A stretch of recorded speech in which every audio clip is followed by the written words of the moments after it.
Welcome to this week's Fridays in the Field, brought to you by FNBO, your great big, small bank. We're in the fields with Jason Harimon of Scotts Bluff this summer, chatting about his crops, which include corn, soybeans, and forages they feed their cattle. Jason, tell us a little bit about your family and farming. My grandpa's 91. He kind of started the operation, and Dad and I have been just following him. It's kind of a family affair between my wife, my mother, and my aunt helps out quite a bit. So yeah, it's just kind of a family-run business. So we've been here forever. We're locals, so yeah. My wife's from Wyoming, but other than that, we're from here. So.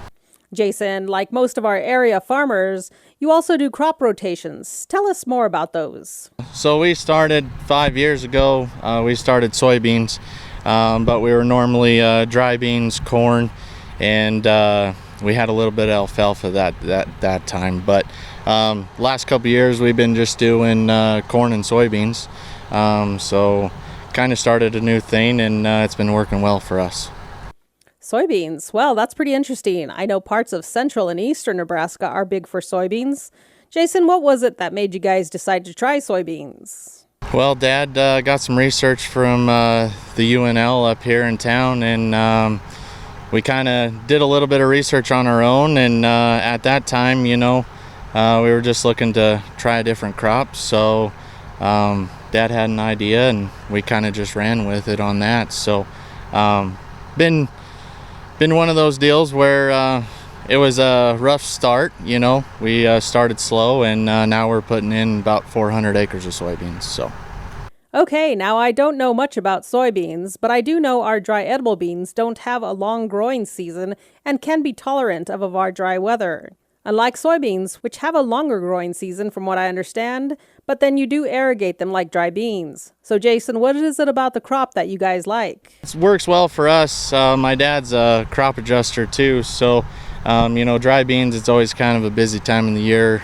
later in the fall, so Dad's usually busy. But we've really liked it just as far as crop rotation, as far as different modes of action on our chemicals that we can spray down. And it's also benefited our corn yield too, for going corn on corn 2 years in a row. Really? That's interesting. It helps with the corn. Tell us more about what you found. We've seen a benefit just as input costs are a little bit cheaper. Cost per acre, we can spend a little bit less money and gain more on that end of it. And just as far as managing the ground, so normally what we usually do is it's corn one year and then beans the next.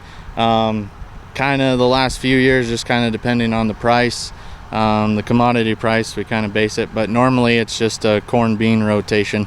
The maximum is corn on corn for 2 years. So, Jason, you're out planting. How are the topsoil moisture levels? Right now, we're setting pretty good than we were a couple weeks ago. It was starting to get dry on us when we planted. We got some good moisture now, so I think we got enough to get it up and get it out of the ground and get a good start. Could use a little bit more always. Jason, thanks for visiting with us on your farm activities. I'm Chabella Guzman with the Rural Radio Network, and we'll be back in the fields with Jason in July to check on the crops for our Fridays in the Field, brought to you by FNBO, the great big small bank.